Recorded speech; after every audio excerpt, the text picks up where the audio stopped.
జ్ఞాపకాల పరంపర మిఠాయి రూపంలో మన కోసం తెచ్చేసింది పరంపర మిఠాయి షాప్. నమస్తే, నేను విజయ్. సాధారణంగా ప్రకృతి వైపరీత్యాలు, ముఖ్యంగా సునామీ, తుఫాను లాంటివి వచ్చినప్పుడు ఎక్కువగా నష్టపోయేది మత్స్యకార కమ్యూనిటీస్. ఎందుకంటే సముద్ర తీర ప్రాంతంలో వీరు ఉంటారు కాబట్టి ఇలాంటి వైపరీత్యాలు వచ్చినప్పుడు చాలా తీవ్రంగా నష్టపోతుంటారు. అయితే ఇలాంటి సమయంలో ప్రభుత్వాలు కానీ లేదంటే కొన్ని స్వచ్ఛంద సంస్థలు కానీ తాత్కాలికంగా వారికి సహాయాన్ని అందించి ఆ తర్వాత ఈ కమ్యూనిటీస్ని మర్చిపోతున్నారు. కెనడాలో సోషల్ వర్క్ ప్రొఫెసర్గా పనిచేస్తున్నటువంటి డాక్టర్ బాలరాజు గారు దీని మీద ప్రత్యేకంగా ఒక అధ్యయనం చేశారు. దీనికి శాశ్వత పరిష్కారాన్ని కూడా ఆయన కనిపెట్టే ప్రయత్నం చేస్తున్నారు. ప్రస్తుతం ఆయన మన స్టూడియోలో ఉన్నారు, ఆయనతో మాట్లాడదాం. నమస్తే అండి. నమస్తే విజయ్ గారు. సార్, బాలరాజు గారు, ఎందుకు వచ్చింది ఈ ఆలోచన? అసలు మీకు మత్స్యకారులకు సంబంధించి వాళ్ళు నష్టపోతున్నటువంటి విధానం, ముఖ్యంగా ప్రకృతి వైపరీత్యాల వల్ల, అంటే శాశ్వత పరిష్కారం కనుగొనాలి అనేటువంటి ఆలోచన ఎలా వచ్చింది? ఒక విధంగా చెప్పాలంటే నేను శ్రీకాకుళంలోనే పుట్టాను, బుడితి అనే గ్రామంలో పుట్టాను. తర్వాత విజయవాడలో చదువుకున్నాను, ఇప్పుడు కెనడాలో పనిచేస్తున్నాను. మన ఆంధ్రాలో ఏం జరుగుతోంది, ఇండియాలో ఏం జరుగుతోంది, మన సౌత్ ఏషియాలో ఎలాంటి వైపరీత్యాలు వస్తున్నాయి, డిజాస్టర్స్ వస్తున్నాయి, మన ప్రభుత్వాలు ఎలా వీటికి స్పందిస్తున్నారు, ఇక్కడ ఎన్జిఓస్ ఎలాగా వీటిని అడ్వకేట్ చేస్తున్నారు అన్నది నాకు ఆల్రెడీ ఒక ఐడియా ఉంది. గత 7-8 సంవత్సరాల నుంచి కెనడాలో పనిచేస్తున్నప్పుడు అక్కడ కూడా ప్రకృతి వైపరీత్యాలు, ఫర్ ఎగ్జాంపుల్ వైల్డ్ ఫైర్స్ అని చెప్పి మన అడవులు కాలిపోతూ ఉంటాయి అన్నమాట. చాలామంది ప్రజలు అక్కడ కూడా డిస్ప్లేస్ అవ్వడం, ఎవాక్యుయేషన్ అవ్వడం, వాళ్ళని కూడా క్యాంప్స్లో పెట్టడం అనేది నేను చూశాను. అక్కడ వాలంటీర్గా కూడా పనిచేస్తున్నాను. I also teach international social work and disaster social work, green social work అనే కొత్త కోర్సులని విధంగా తయారు చేసి ఆ క్లాస్ రూమ్స్లో చెప్పడం జరుగుతుంది. అప్పుడు అనిపించింది నాకు, నేను ఇండియాలో, ఆంధ్రాలో, శ్రీకాకుళంలో పుట్టిన వాడిని, నా దేశానికి, నా కమ్యూనిటీకి, నా వాళ్ళకి నేను ఏం చేయగలనని ఆలోచించి ఒక రీసెర్చ్ స్టడీని డిజైన్ చేయడం జరిగింది. అందులో భాగంగా నేపాల్లో 2015లో ఏ ఎర్త్క్వేక్స్ అయితే వచ్చాయో వాటి ద్వారా స్థానభ్రంశం చెందిన, డిస్ప్లేస్ చెందిన, ఎవాక్యుయేట్స్ అయిన కమ్యూనిటీస్ని చదువుతున్నాము. అదేవిధంగా మన ఇండియాలో సైక్లోన్స్ వస్తున్నాయి. తిత్లీ వచ్చింది, హుడిడ్ వచ్చింది, మొన్న మిచాంగ్ వచ్చింది. ప్రతి సంవత్సరం ఏదో ఒక సైక్లోన్ వస్తూనే ఉంది. తర్వాత సునామీస్ వస్తూనే ఉన్నాయి. మన మత్స్యకారులు మీరు చెప్పినట్టు చాలా వల్నరబిలిటీస్ గురవుతున్నారు, రిస్క్కి గురవుతున్నారు. వాళ్ళ మీద ఎక్కువ స్టడీస్ నేను చూడలేదు యాక్చువల్గా, నిజంగా చెప్పాలి అంటే వాళ్ళకి అంత అవగాహన కూడా ఉండదు. ఎందుకంటే చదువుకున్నటువంటి వారి సంఖ్య చాలా తక్కువగా ఉంటుంది. మీరు అన్నట్టుగా, నేను చెప్తున్నట్టుగా కూడా ఆ టైంలో మాత్రమే గవర్నమెంట్స్ అన్నీ కూడా పట్టించుకుంటాయి. ఆ తర్వాత వీళ్ళకి ఒక పర్మనెంట్ సొల్యూషన్ అనేది ఉండట్లేదు. సో దీనికి ఒక పరిష్కారం లాంటిది ఏమన్నా మీ రీసెర్చ్ ద్వారా వచ్చే ఛాన్స్ ఉంది? వచ్చింది సార్. రీసెర్చ్ అంటేనే అదే కదా, రీసెర్చ్. మనం ఆన్సర్స్ కోసం మళ్ళీ సెర్చ్ చేసేదే రీసెర్చ్ కదా. అయితే మనం చేసే రీసెర్చ్ క్వాంటిటేటివ్ మెథడాలజీ ఉంది, క్వశ్చనైర్స్ తీసుకెళ్ళి దాన్ని అనలైజ్ చేసే కెపాసిటీ కూడా ఉంది. కొంతమంది మ్యాప్స్ తయారు చేసి రీసెర్చ్ చేస్తారు. నేను చేస్తున్న రీసెర్చ్ ఏమో కమ్యూనిటీ ఆధారంగా చేస్తున్న రీసెర్చ్ అనమాట. కమ్యూనిటీని ఒక భాగస్వామ్యంగా చేసి రీసెర్చ్ చేసినప్పుడు నేను నమ్ముతున్నాను దీంట్లో సరైన పరిష్కారాలు వస్తాయి. ఎప్పుడైతే కమ్యూనిటీని మనం ఒక రెస్పాండెంట్స్గా తీసుకొని వాళ్ళ దగ్గర ఇన్ఫర్మేషన్ తీసుకొని, నేనేదో డేటా అనాలిసిస్ చేసుకొని, నేనేదో పేపర్లు ప్రొడ్యూస్ చేసుకొని, నేనేదో పుస్తకాలు రాసుకొని నేను ప్రొఫెసర్ అవ్వచ్చు, బట్ వాళ్ళు అక్కడే ఉండిపోతున్నారు. అందుకని మన రీసెర్చ్ని ఎవరు నమ్మట్లా. అట్ ద సేమ్ టైం మన రీసెర్చ్ గవర్నమెంట్కి కూడా సరైన ఒక పాలసీ బ్రీఫ్లో కానీ లేకపోతే ఒక అడ్వైజరీ దీంట్లో కూడా వెళ్ళినా కూడా వాళ్ళు సీరియస్గా తీసుకోవట్లే. బట్ కెనడాలో నేను ఇది చూశాను. They takes research very seriously, they give resources to do research. ఇప్పుడు నేను 4 కంట్రీల్లో రీసెర్చ్ చేస్తున్నానంటే కెనేడియన్ గవర్నమెంట్ కానీ లేకపోతే Canadian social sciences and humanities research council అని ఒక కౌన్సిల్ ఉన్నది. వాళ్ళు నాకు ఈ 4 కంట్రీల్లో పనిచేయడానికి ఫండింగ్ ఇస్తున్నారు. మీ చేసిన రిపోర్ట్లను కానీ, పబ్లిష్ చేస్తున్న జర్నల్స్ కానీ, బుక్స్లో రాస్తున్న చాప్టర్స్ కానీ వాళ్ళు సీరియస్గా తీసుకొని చదివి దాన్ని సింథసైజ్ చేసి థింక్ ట్యాంక్స్లో పెట్టి వాళ్ళు పొలిటీషియన్స్కి ఇన్ఫర్మేషన్ పంపిస్తే అక్కడ ఉన్న పొలిటీషియన్స్ వాళ్ళ పార్లమెంట్లో దీని గురించి మాట్లాడి డెసిషన్ తీసుకొని ముందుకు వెళ్తున్నారు. సో ఆ పాలసీ ఏదైతే క్రమం ఉందో మన దగ్గర కొంచెం నేను పాపులారిటీ మీద డెసిషన్స్ తీసుకుంటున్నారు అని అనిపిస్తుంది నాకు. బట్ ఆంధ్ర యూనివర్సిటీ లాంటి యూనివర్సిటీలు చాలా ప్రఖ్యాత యూనివర్సిటీలు ఉన్నాయి, 100 years హిస్టరీ ఉన్న యూనివర్సిటీలు ఉన్నాయి. But there is a gap somewhere.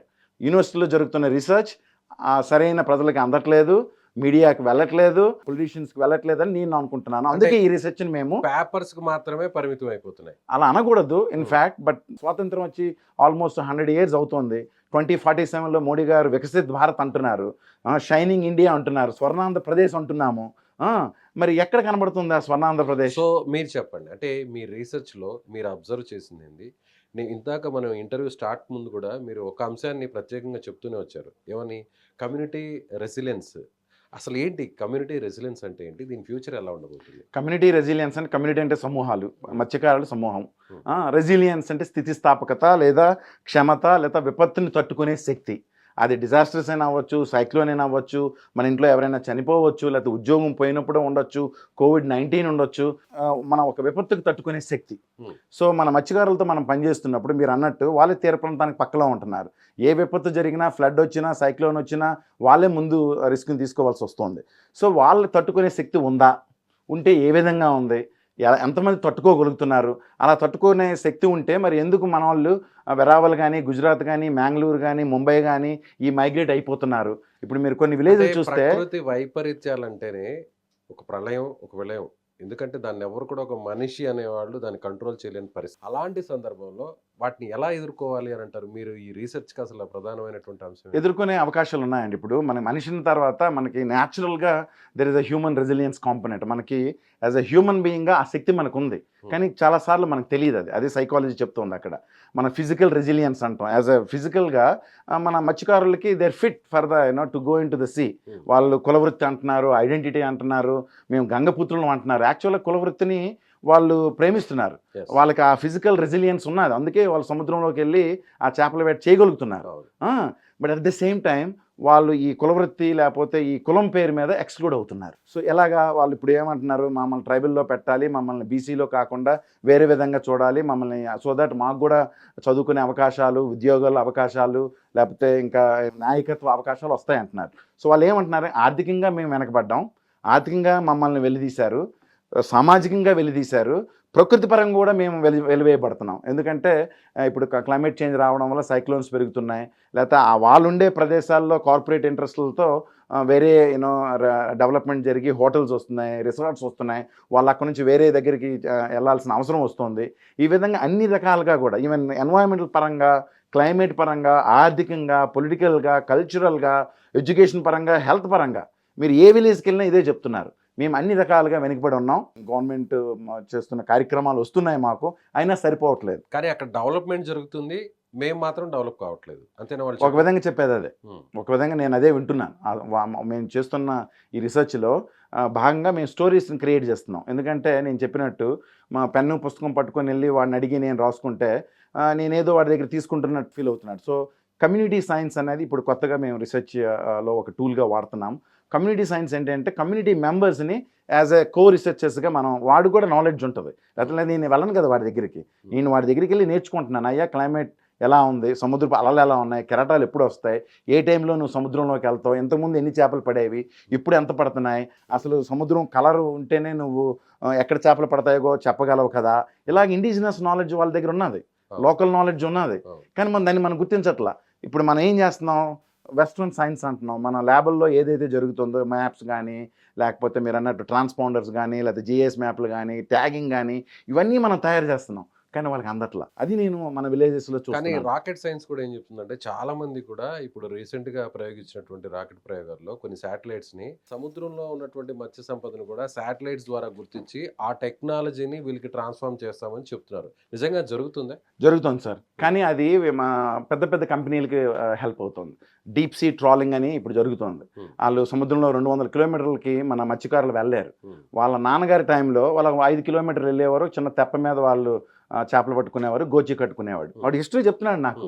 నేను ఇప్పుడు నెక్కరేసుకుంటున్నాను, నేను ఒక 20 కిలోమీటర్లు 30 కిలోమీటర్ల లోనికి వెళ్ళగలను. ఇప్పుడు నాకు ఒక ఫైబర్ బోట్ వచ్చింది, గవర్నమెంట్ సహకారంతో నేను ఒక ఇంజిన్ పెట్టుకుంటున్నాను. ఒక నలుగురిని కలిసి మేము డబ్బులు వేసుకుని ఒక 6 లక్షలు అవుద్ది. అది ఒక వల 2.5 లక్షలు అవుద్దండి. సో వాళ్ళకి 10 లక్షలు ఇన్వెస్ట్మెంట్ కావాలి. కష్టపడుతున్నారు, కొన్ని ప్రోగ్రామ్స్ అందుతున్నాయి, డబ్బులు వేసుకుంటున్నారు, 20 కిలోమీటర్లు వెళ్ళగలుగుతున్నారు. కానీ ఈ సైక్లోన్స్ వచ్చిన తర్వాత ఫిష్ తాలూకా ఇది మారిపోవడం, లేకపోతే ఇప్పుడు మన సముద్రం ఎసిడిఫికేషన్ అంటున్నారు, ఈ పొల్యూటెంట్స్ చేరిపోవడం వల్ల కూడా ఆ చేపలేమో ఆ 20 కిలోమీటర్ల దూరంలో దొరకపోవటం, ఈ ట్రాలింగ్ వల్ల కూడా ఆ ఫిషింగ్ గ్రౌండ్స్ మారిపోతున్నాయంట. అందుకని వీడికి 30 కిలోమీటర్ల చేపలు దొరకట్లా. కానీ పెద్ద పెద్ద కంపెనీలకి మీరు అన్నట్టు ఈ మ్యాప్స్ కానీ, లేకపోతే జేఎస్ టెక్నాలజీ కానీ, రిమోట్ సెన్సింగ్ కానీ వాళ్ళకి ఉపయోగపడుతుంది. వాళ్ళు మొత్తం దాన్ని వాడగలుగుతున్నారు. వాళ్ళకి ఫిష్ని పట్టుకునే కెపాసిటీ పెరిగింది, వాళ్ళు వాడే వలలు కూడా వేరేగా ఉన్నాయి. అంటే కార్పొరేట్స్కి ఆ టెక్నాలజీ యూజ్ అవుతుంది తప్ప గ్రౌండ్ లెవెల్లో ఉన్న ఫిషర్ మ్యాన్స్కి ఈ టెక్నాలజీ యూజ్ అవ్వట్లేదు. మన దగ్గర ఉన్న ప్రస్తుతం ఉన్న టెక్నాలజీ, ఇప్పుడు ఆ టెక్నాలజీని మనం ఈ మన కమ్యూనిటీకి, ఈ మత్స్యకారులకి, ఈ చిన్న రైతులకి ఎలాగ చేయాలన్నది ఇప్పుడు యూనివర్సిటీలో ఇలాంటి అధ్యయనాలు జరగాలి. మేము చేస్తున్న అధ్యయనం అందులోనే భాగం. సో బాలరాజ్ గారు ఎన్ని రోజుల పాటు ఈ రీసెర్చ్ చేశారు? ఎంతమందితో మీరు ఇంటరాక్ట్ అయ్యారు? వెరీ గుడ్ క్వశ్చన్ అండి. నేను మళ్ళీ చెప్పినట్టు we are not going by the numbers, sample size అంటాం మన రీసెర్చ్లో. అప్రాక్సిమేట్గా మేము లాస్ట్ 1 year నుంచి చేస్తున్నామండి.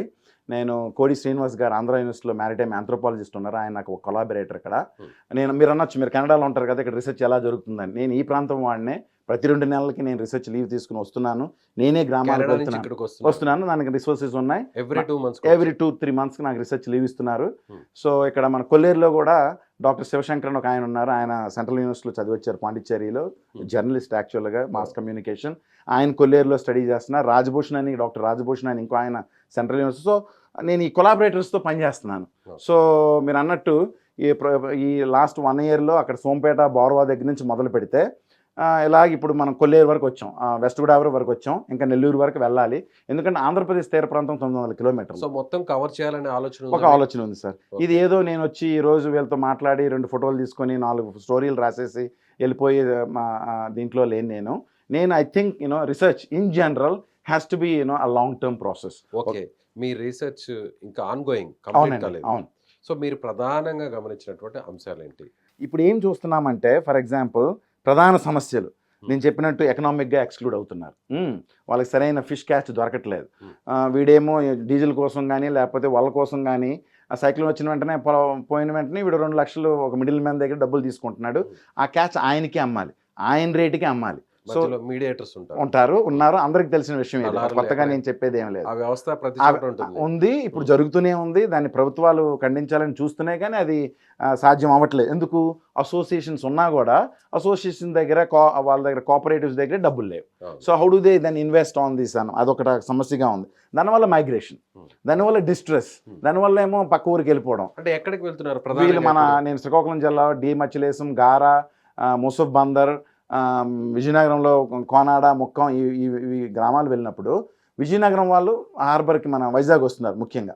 ఎందుకంటే వాళ్ళకి దగ్గర, తర్వాత వాళ్ళు మెయింటైన్ చేస్తున్నారు. అలాగా కానీ శ్రీకాకుళం వాళ్ళు గుజరాత్ వెళ్ళిపోతున్నారు. ఓకే, కొంతమంది శ్రీకాకుళం వాళ్ళు ఈవెన్ జంగ్లీ ఘాట్, అండమాన్ కూడా వెళ్ళారు. అక్కడ కూడా మేము వెళ్ళి వాళ్ళని స్టడీ చేయడం జరిగింది. అండమాన్లో ఉండే జంగ్లీ ఘాట్లో ఉండే మన తెలుగు వాళ్ళు కూడా సేమ్ ఇలాగే వాళ్ళు 50s, 60s, 70s వెళ్ళిపోయారు ఆ టైంలో. అంటే గుజరాత్ అంటే నాకు ఈ సందర్భంగా ఒక సినిమా కూడా గుర్తు, తండేల్. ప్రతి వాళ్ళు తండేల గురించి మాట్లాడుతున్నారు. అయితే ప్రతి చేపలు పట్టే అమ్మాయిలు సాయి పల్లవి కాదు. అక్కడ ఆ సినిమాలో చాలా వరకు మైగ్రేట్ అయ్యారు అక్కడికి అని. అక్కడ వర్క్ చేసుకుని అక్కడి నుంచి వచ్చిన డబ్బుని ఇక్కడ ఫ్యామిలీస్ కి. కరెక్ట్. కానీ నిజంగా డబ్బులు వస్తున్నాయి అన్నది పాయింట్. ఇప్పటికీ జరుగుతుంది అది. ఇప్పటికీ జరుగుతుంది, కానీ డబ్బులు రావట్లా. ముందే వీళ్ళు డబ్బులు తీసుకుంటున్నారు. ఒక 50-60 వేలు అక్కడ గుజరాత్ తాలూకా వాడు మిడిల్ మ్యాన్ వీళ్ళకి ఇచ్చేస్తున్నాడు. ఈ అబ్బాయి వెళ్ళి 8 నెలలు అక్కడ పనిచేస్తున్నాడు. నెలకి 15,000 అలా వస్తుంది. 50,000 కొట్టేసుకొని మనం వస్తున్నాడు. నా రీసెర్చ్లో తెలిసింది ఏంట్రా అంటే, ఈ మైగ్రేషన్ ఏదైతే ఉందో అది వీళ్ళకి వర్కౌట్ అవ్వట్లేదు. ఎందుకు? ఇప్పుడు సామాన్యులకి అర్థమయ్యే విధంగా స్ట్రైట్గా ఒక్క విషయం చెప్పండి. యావరేజ్గా ఒక ఫిషర్ మ్యాన్ నెలకి ఎంత సంపాదిస్తున్నాడు? మన ఊర్లో ఉంటే రోజుకి 1000 రూపాయలు రావడం కష్టంగా ఉందని చెప్పారు వాళ్ళు. రోజుకి 1000 రూపాయలు రావడం కష్టంగా ఉందండి. ఇప్పుడు నార్మల్ గా ఇప్పుడు కాంట్రాక్ట్ వర్కర్స్ కి లేదంటే అక్కడ లేబర్ వర్క్ వెళ్ళే వాళ్ళకి 700-600 వస్తుంది. అందుకే వాళ్ళు కుల వృత్తిని మానేసి వేరే వృత్తిలోకి వెళ్ళిపోదామని ఆలోచిస్తున్నారు. కానీ ఇక్కడ లైఫ్ రిస్క్ లో ఉంది కదా, వాళ్ళు చేసే ఆ వృత్తే రిస్క్ కదా, ఎప్పుడు ప్రాణాలు పోతాయో చెప్పలేని పరిస్థితి. కానీ ఇక్కడే మనం అర్థం చేసుకోవాల్సింది ఏంటంటే, నేను అర్థం చేసుకున్నది ఏంటంటే, చేపల వృత్తి లేకపోతే మత్స్యకారులు లేకపోతే మేము గంగపుత్రులు అనే ఒక ఐడెంటిటీ ఉంది. దానికోసం వాళ్ళు నిజంగా ఈ రోజుకి ఎన్నో పాటుపడుతున్నారు. కనీసం కుటుంబంలో ఒక ఇద్దరిని బయటికి పంపించి చదివించిన, ఒక అబ్బాయిని బయటికి పోయి చదివిస్తున్నారు, ఒక అబ్బాయిని వెరావులు పంపిస్తున్నారు, ఒక అబ్బాయిని ఇంట్లోనే ఇది పెట్టి చేయిస్తున్నారు. సో మన ఈచ్ ఫ్యామిలీలో రకరకాలైన స్ట్రాటజీస్ కనబడుతున్నాయి. దీన్నే నేను రెసిలియన్స్ అంటాను. దీన్నే యాజ్ అ రీసెర్చ్గా మనం పట్టుకోవాల్సిన అవసరం ఉంది. దీన్ని స్థితిస్థాపకత, సమస్యలను ఎదుర్కొని నిలబడగలిగే శక్తి. ఇంట్లో ఒక ఆయన చనిపోయినప్పుడు నిజంగా ఒక షాక్ గురవుతారు. ఆయనే బ్రెడ్ విన్నర్ అయినప్పుడు, ఆయనే హస్బెండ్ అయినప్పుడు, ఆయనే చనిపోయినప్పుడు, బోల్ట్ తిరగబడి చనిపోయినప్పుడు ఒక 5 లక్షల ఎక్స్గ్రేషియా వస్తుంది. ఎప్పుడుకో వస్తుంది, సరిగ్గా రావడం లేదు అది. అప్పుడు ఆమె బయటకు వచ్చి చేపల వ్యాపారం మొదలు పెడుతుంది. ఆమె బయటకు వచ్చి మన హార్బర్లో చేపలు క్లీన్ చేసి 1 కిలో చేపలు క్లీన్ చేస్తే 30 రూపాయలు వస్తాయి. సో మార్నింగ్ ఒక జాబ్ చేస్తుంది, ఆవిడ పేరు రత్తాయమ్మ. అలా చిన్న చాలా మంది అలాగా. సో ఆవిడ 3 జాబులు చేస్తుంది. ఉదయం వెళ్ళి హార్బర్లో ఈ క్లీనింగ్ చేస్తుంది, అక్కడ కొన్ని చేపలు కొనుక్కొని ఆ క్లీన్ చేసిన తర్వాత 400-500 రూపాయలు వస్తాయి, 10 కిలోలు చేపలు కొనుక్కొని వచ్చి ఊర్లో అమ్ముతుంది, మళ్ళీ సాయంత్రం ఇంకో పని చేస్తుంది. సార్ ఇప్పుడు సో ఇలాగా లైవ్లీహుడ్ స్ట్రాటజీస్ని మనం అర్థం చేసుకోవడం లేదు. ఇంకొక విషయం బాలరాజు గారు, అక్కడ సముద్రంలో శ్రీకాకుళంలో సోంపేట అలాంటి ప్రాంతం, లేదంటే వేరే నెల్లూరులో ఉన్న ఇంక ప్రాంతం ఎక్కడ తీసుకున్నా కూడా సముద్రంలో చేపలు పట్టిన చోట అక్కడ ఒక ధర ఉంటుంది. అదే హైదరాబాద్ లాంటి ప్లేస్కి వాటిని ఇక్కడ తీసుకొచ్చి ట్రాన్స్పోర్ట్ చేసి మార్కెట్లో అమ్మితే 100 రూపాయలు 1000 రూపాయలు అమ్ముడుతుంది. నిజంగా అక్కడ వాళ్ళకి ఈ బెనిఫిట్ అక్కడ అందుతుందా? నాకు తెలిసి ఫర్ ఎగ్జాంపుల్ రొయ్యలు ఉన్నాయి, లేకపోతే చందవాళ్ళు ఉన్నాయి, అక్కడ 100 రూపాయలు కొంటాడు వాళ్ళ మిడిల్ మ్యాన్, అంతకంటే ఎక్కువ కొంటారు. అది కూడా ఆ రేట్ వస్తుందో కూడా నాకు నమ్మకం లేదు. ఆ రోజు ఎక్కువ చేపలు పడ్డాయి అనుకోండి, రేట్ తగ్గిపోద్ది. అక్కడ నేను ఉన్నాను, అక్కడ మోసబంధంలో ఇక్కడ ఎంత అమ్ముతున్నారు? ఇక్కడ 280-180 నుంచి ఉన్నాయి. మీకు హైదరాబాద్లో మన మణికొండలో మా బ్రదర్ తీసుకెళ్లారు నాకు, అక్కడ చూస్తున్నాం, అక్కడ ఆల్మోస్ట్ 200 పైనే ఉంది రేటు. రోజు మీరు కొంటే 180 రూపాయలకు 200కి ఇస్తారు.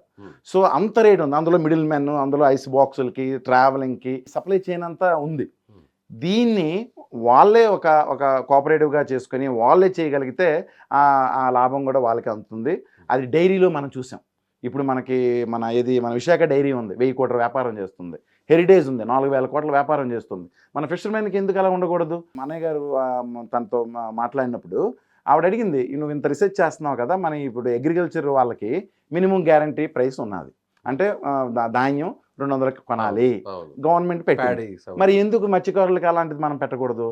అలాంటప్పుడు కనీసం ధర నిర్ణయం అవుతుంది.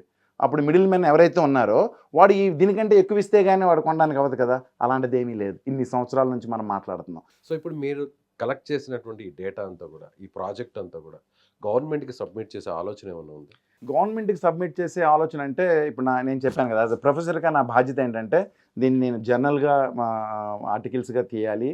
ఎందుకంటే scholarship, it's co produced scholarship. వేరే నాలాగా పనిచేసిన వాళ్ళకి తెలుస్తుంది, స్టూడెంట్స్ తెలుస్తుంది. ఇప్పుడు రీసెర్చ్ స్కాలర్స్ కూడా ఈ ఇన్ఫర్మేషన్ కావాలి, ఎందుకంటే then only they ask new questions. గవర్నమెంట్కి ఎలా పంపించాలని మేము కూడా ఆలోచిస్తున్నాం. పాలసీ బ్రీఫ్ అని చెప్పి చంద్రబాబు నాయుడు గారికి నా మొత్తం తీసేసి వినే టైం ఉండదు. ఆయన దగ్గర ఉండే ఐఏఎస్ ఆఫీసర్లు కానీ, జాయింట్ సెక్రటరీలకు కానీ ఒక చిన్న కదా, అచ్చెన్నాయుడు గారు అగ్రికల్చర్ ఉన్నారు, మా ప్రాంతం నుంచి ఉన్నారు. ఆయన కలిసి నేను చెప్పగలిగే అవకాశం దొరికినప్పుడు డెఫినెట్గా చెప్తాను. రామ్మోహన్ గారు ఉన్నారు, వీళ్ళందరూ యువ నాయకులు, వాళ్ళకి అర్థమవుతుంది. They read, they prepare. ఆ కమ్యూనిటీ నుంచి వచ్చిన కొల్లు రవీంద్ర గారు కూడా ఉన్నారు. వాళ్ళకి మేము ఈ ఇన్ఫర్మేషన్ని వాట్సాప్ ద్వారా కానీ, లేకపోతే మన వాట్సాప్ గ్రూపుల ద్వారా కానీ, అక్కడ వాసు వాలబర్ది గారు ఉన్నారు, చాలా వాడబల్లి అసోసియేషన్స్ ఉన్నాయి. మా బాధ్యత ఏంటంటే మేము తెలుసుకున్నది, చూసింది, రాసింది ఎవిడెన్స్ పూర్వకంగా, ఆధారితపూర్వకంగా ఈ నాయకులకి ఇవ్వటం.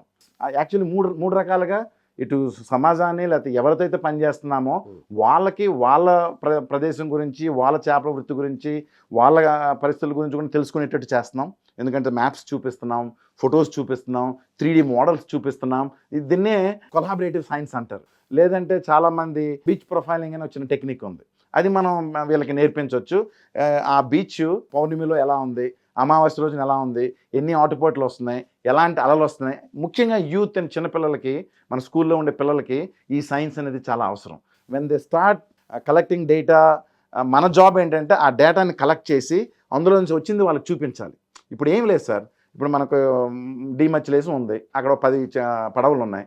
ఆ 10 మందికి 10 మొబైల్స్ ఇచ్చి, బాబు నువ్వు సముద్రంలోకి వెళ్ళినప్పుడు ఎక్కడ చేపలు పడుతున్నాయో ట్యాగ్ చేయి. జస్ట్ ట్యాగింగ్ మన మన మన చేసినట్టు, జియో ట్యాగింగ్ లాగా. ఏం చేపలు పడ్డాయి రాసుకో. అలాగే 10 మందికి ఇచ్చామనుకోండి, ఆ 10 మంది తెచ్చిన డేటాని నేను యాజ్ అ రీసెర్చర్గా ఏం చేయాలి, డౌన్లోడ్ చేసి మన ఒక జిఎస్ మ్యాప్లో పెడితే ఒక వారం రోజులు కలెక్ట్ చేసామనుకోండి, తెలిసిపోద్ది ఎక్కడ చేపలు పడుతున్నాయి అన్నది. ప్రత్యేకంగా ఒక ఫిషరీస్ డిపార్ట్మెంటే ఉంది ఎప్పటి నుంచో, వాళ్ళంతా కూడా ఇలాంటివి చేస్తున్నారని నేను నమ్ముతున్నాను. ఎందుకంటే పార్ట్ ఆఫ్ దే జాబ్. ఎక్కడో మొత్తానికి మన వ్యవస్థకిన్ను కమ్యూనిటీకి కావాలి. బేసికల్గా research is not reaching them అంటే ఆ టెక్నాలజీ వైపు ఇంకా వాళ్ళు మోల్డ్ కాలేదు, వాళ్ళకి యాక్సెస్ అవేర్నెస్ ఇంకా రావట్లేదు. నేను అనేది ఇప్పుడు ఐఎండి ఉంది, మెటీరియలాజికల్ డిపార్ట్మెంట్ ఉంది, రోజు మ్యాప్ల మీద తయారు చేసి పంపిస్తుంది, వీళ్ళ మొబైల్లో వస్తున్నాయి, కానీ ఎవరు చెప్పట్లేదు దాని గురించి. వాడ మొబైల్ యాప్ వాడట్లా, ఆ ఇన్ఫర్మేషన్ వాడట్లా. అందుకే వాడుకు ఏదైతే మొదటి నాలెడ్జ్ ఉందో అదే విధంగా వెళ్తున్నాడు, చేపలు దొరకట్లేదు. నేనేమంటున్నానంటే, నువ్వు ఈ ఐఎండి డేటా తీసుకో, మీ నాన్నగారు చెప్పిన డేటా తీసుకో, ఇంకేదైనా నీ దగ్గర డేటా ఉందా, ఈ 3 పెట్టు, దెన్ యూ డిసైడ్. ఇప్పుడు దాన్ని కొలాబరేటివ్ నాలెడ్జ్ అంటున్నాము. కో ప్రొడ్యూస్డ్ నాలెడ్జ్ అంటున్నాము. ఎప్పుడైతే జ్ఞానం అలా కో ప్రొడ్యూస్డ్ తరీకాలో మనం చేయకపోతే we will be the same అండి. అలాగే మీరు యూనివర్సిటీలో సోషల్ వర్క్ ప్రొఫెసర్గా పనిచేస్తున్నారు. ఇప్పుడు మీకు సంబంధించినటువంటి ఈ థీసిస్ కానీ ఈ ప్రాజెక్ట్ కానీ ఈ సర్వే అంతా కూడా స్టూడెంట్స్కి ఎలా ఉపయోగపడుతుంది? నేను ఎందుకు ఫీల్డ్లోకి వచ్చాను అంటే, ముందు మన సమూహాల్లోకి వెళ్ళి నేను నేర్చుకోకపోతే యాజ్ ఎ టీచర్గా నేను గట్టిగా ఎలా నేను క్లాస్లో చెప్పగలను. సో ఫస్ట్ మేము ఇవి కేస్ స్టడీస్ అవి ప్రిపేర్ చేస్తాను. వీటిని నేను మిగతా కొలీగ్స్ కూడా ఇక్కడ షేర్ చేసుకున్నాను. నేను కూడా మన నేషనల్ ఉర్దూ యూనివర్సిటీకి వెళ్ళాను, మన ఆంధ్ర యూనివర్సిటీలో కూడా వెళ్ళి కలిసి వచ్చాను. సో నాకు తెలిసిన ఇన్ఫర్మేషన్ని, నేను రాసిన ఈ ప్రొఫైల్స్ని వాళ్ళతో షేర్ చేస్తున్నాను ఒకటి. రెండోది, మనం బుక్స్లో చాప్టర్స్గా చేసినప్పుడు కూడా ఆంధ్రాలోనే కాకుండా మిగతా వరల్డ్ వైడ్ కూడా అది యాక్సెస్ పెరుగుతుంది. మా వెబ్సైట్లో కూడా ఈ ఫొటోస్, ఈ కేస్ స్టడీస్ పెడుతున్నాం, ఫ్రీగా డౌన్లోడ్ చేసుకొని వాడుకోవచ్చు అంటున్నాం. కానీ ఫ్యూచర్ ఒక ఐడియా ఉంది. ఈ నాలెడ్జ్ అనేది చేపల వాళ్ళది, వాళ్ళకు కూడా ఇందులో ఏదో ఒక షేర్ రావాలి. ఫర్ ఎగ్జాంపుల్ ఒక 10 కేస్ స్టడీలు ఉన్నాయనుకోండి, ఒక కేస్ స్టడీ ఫ్రీగా మీరు డౌన్లోడ్ చేసుకోవాలి. రెండో కేస్ స్టడీ చేసుకున్నప్పుడు మీరు 100 రూపాయలు ఇక్కడ కట్టాలి. ఆ 100 రూపాయలు ఆ అసోసియేషన్కి వెళ్ళిపోవాలి. సో ఆ విధంగా స్టూడెంట్స్ ఒకవేళ 100 రూపీస్ పే చేస్తే ఆ 100 రూపీస్ లో షేరింగ్ వాళ్ళకి వెళ్తుంది. సో దట్ కమ్యూనిటీకి వెళ్తుంది. ఇప్పుడు మనం ఊబర్ బుక్ చేస్తున్నాము, 10 రూపాయలు 20 రూపాయలు వాడికి వెళ్ళిపోతుంది కదా. Why not we use the same idea to work with the communities? ఎందుకంటే వాడి నాలెడ్జ్ మనం వాడుకుంటున్నాం కదా. మనం ఆ 100 రూపాయల్లో వాడికి కూడా భాగస్వామ్యం ఉంది. అప్పుడే ఎకనామిక్ రెసిలియన్స్ వస్తుంది, అప్పుడే నాలెడ్జ్ రెసిలియన్స్ వస్తుంది, అప్పుడే ఇన్ఫ్రాస్ట్రక్చర్ రెసిలియన్స్ వస్తుంది. నేను ఏదేంటంటే వాళ్ళ జ్ఞానాన్ని తీసుకుంటున్నాం కానీ వాళ్ళని మనం సీరియస్గా తీసుకోవట్లేదు. అప్పుడు ఎక్కడి నుంచి అయినా కానీ ఇంటరాక్ట్ అవ్వచ్చు. కెనడా నుంచి శ్రీకాకుళంలో ఉన్న ఫిషర్ మ్యాన్ తో అయినా కూడా మనం ఇంటరాక్ట్ అవ్వచ్చు. సో అలా ఇంటరాక్ట్ అవ్వడం వల్ల వాళ్ళకు కూడా బెనిఫిట్ వస్తుంది కాబట్టి వాళ్ళు కూడా చాలా ఓపెన్ గా మాట్లాడతారు. At the end of the day it's networking world కదా. ఆ నెట్వర్కింగ్ తాలూకా ఉపయోగాలను కానీ బెనిఫిట్స్ని కానీ వాళ్ళు కూడా తీసుకోవాలి కదా. ఆ తీసుకునేటట్టు చేయాల్సిన అవసరం మన ఎన్జిఓలకి, మన మీడియాకి, మన బ్యూరోక్రాట్స్కి, ఈవెన్ టీచర్స్. అసలు మీరు చెప్పిన ఆలోచనే చాలా బాగుంది బాలరాజు గారు. ఎందుకంటే మనకి యూనివర్సిటీలో క్లాస్ రూమ్లో స్టూడెంట్స్కి ఈ సబ్జెక్ట్ వచ్చినప్పుడు, ఫిషర్ మ్యాన్స్ గురించి డిస్కషన్ జరుగుతున్నప్పుడు అక్కడ స్టూడెంట్స్కి చెప్తున్న టైంలో డైరెక్ట్గా లైవ్లోనే ఆ ఫిషర్ మ్యాన్ని అక్కడ ఆన్బోర్డ్ చేస్తే స్క్రీన్ మీద ఇంటరాక్ట్ అవుతారు, లైవ్లో ఒపీనియన్ వస్తుంది, దాని ద్వారా వాళ్ళకి బెనిఫిట్ వస్తుంది. ఇది చాలా మంచి ఆలోచన. కానీ చేయట్లేదు మనం. ఇది నాది పెద్ద అంటే నేనేదో మా విజ్ఞాని లేకపోతే అనుకోవట్లేదు. It's very common sense. ఎక్కడైనా కానీ ఒక ఆలోచన అనేది రావాలి కదా, బీజం పడితేనే ఒక పరిష్కారం అనేది దొరుకుతుంది. రైట్. సో యూనివర్సిటీస్ పాత్ర ఎంత అవసరం? సో ఇప్పుడు మనం వికసిత్ భారత్ అంటున్నాం, ఇది ఒక మంచి అవకాశం మనకు. 2047 మనం ఎంతసేపు సింగపూర్లో అవుదాం అనుకుంటున్నాము, కెనడా లాగా మనం వెళ్ళిపోవాలి, లేదా యూకే లాగా అవుతాం. గ్రేట్, ఆ విజన్ ఉండడం కరెక్టే. కానీ మనకి ఆల్రెడీ చాలా రిసోర్సెస్ ఉన్నాయి. ఇండియా అనేది full of communities, full of villages, full of media. అసలు ఇక్కడ స్విగ్గీలు, బ్లింకెట్లు నాకు లేవు కెనడాలో. ఫర్ ఎగ్జాంపుల్ చెప్పుకోవాలంటే నేను ఆశ్చర్యపోతూ ఉంటాయి. ఇక్కడ ప్రతి ఒడికి జీపే ఉంది, గూగుల్ పే ఉంది, నాకు లేదు. I don't use that. భిక్షకాల దగ్గర ఉంది. అంటే దాని అర్థం ఏంటి? వికసిత్ భారత్లో మనం డిజిటల్ భారత్ని వాడుతున్నాం. అది మత్స్యకారులకి అందేటట్టు చూడాలి. ఎలా చూడాలి?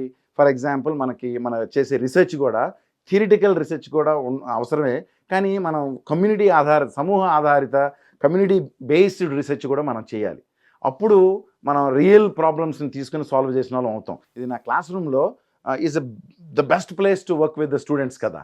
అది ఒక చిన్న మినీ కమ్యూనిటీ. అది ఆ కమ్యూనిటీలో మనం ఈ విధమైన ఆలోచనలు తేగలిగితే యాజ్ ఎ టీచర్గా నేను సక్సెస్ అవుతాను. నా స్టూడెంట్స్ కూడా ఐడియాస్ని తీసుకెళ్ళి ఆ కమ్యూనిటీస్తో చేసి ఆ రిజల్ట్స్ని తేగలరు. మన స్టూడెంట్స్ని అర్థం చేసుకునేటట్టు మనం తయారు చేయాలి. మనం వెళ్ళి కమ్యూనిటీకి కూడా ఇది అర్థం అవ్వాలి. నేను వెళ్ళి గూగుల్ మ్యాప్ వాళ్ళకి చూపిస్తే చాలా హ్యాపీ అవుతున్నారు. ఓ, నా ఇల్లు ఇలా ఉంటుందా? సింపుల్. ఇప్పటి వరకు ఎవరు చేయలేదు వాళ్ళకి. సినిమాలు చూడడం ఒకటైతే, నీ గ్రామం నీకు ఎలా ఉంటుందో చూసుకో నువ్వు. మన స్టూడెంట్స్ ఎందుకు చేయట్లేదు, మన రీసెర్చర్స్ ఎందుకు చేయట్లేదు, మన ఎన్జిఓ ఎందుకు చేయట్లేదు అంటాను నేను. కానీ మొబైల్స్ వాడుతున్నారా? మొబైల్ వాడుతున్నారు, ప్రతి ఒక్కరి దగ్గర మొబైల్ ఉంది. So the only thing is how do we help them to make use of that mobile technology for their own resilience. మా రీసెర్చ్లో అదే మేము ట్రై చేస్తున్నాము. Thank you for Suman TV. మీ ద్వారా మా రీసెర్చ్ కానీ, మా ఐడియాస్ కానీ, మా ప్రయత్నం కానీ ముఖ్యంగా ఈ ఫిషింగ్ కమ్యూనిటీ వాళ్ళు చూడాలి. రైట్ బాలరాజు గారు ఒక మంచి ప్రయత్నం చేస్తున్నారు, ఒక మంచి రీసెర్చ్ చేస్తున్నారు. నిజంగా ఈ రీసెర్చ్ వల్ల మత్స్యకార కమ్యూనిటీస్కి చాలా మంచి జరగాలని సుమన్ టీవీ కూడా మనస్ఫూర్తిగా కోరుకుంటుంది. అలాగే గవర్నమెంట్కి కూడా మీరు ఇచ్చేటువంటి కొన్ని సజెషన్స్, కొన్ని మీరు ఇచ్చే సూచనలు ఖచ్చితంగా ఆ కమ్యూనిటీకి యూజ్ అవ్వాలని, చాలా మార్పులు జరగాలని, టెక్నాలజీ వైపు కూడా వాళ్ళు రావాలి, అవగాహన పెంచుకోవాలి. సో ఎప్పుడు కూడా అలాగే ఉండిపోకుండా వాళ్ళు కూడా డెవలప్ కావాలని మనస్ఫూర్తిగా నేను కూడా కోరుకుంటున్నాను. Thank you so much. Thank you అండి.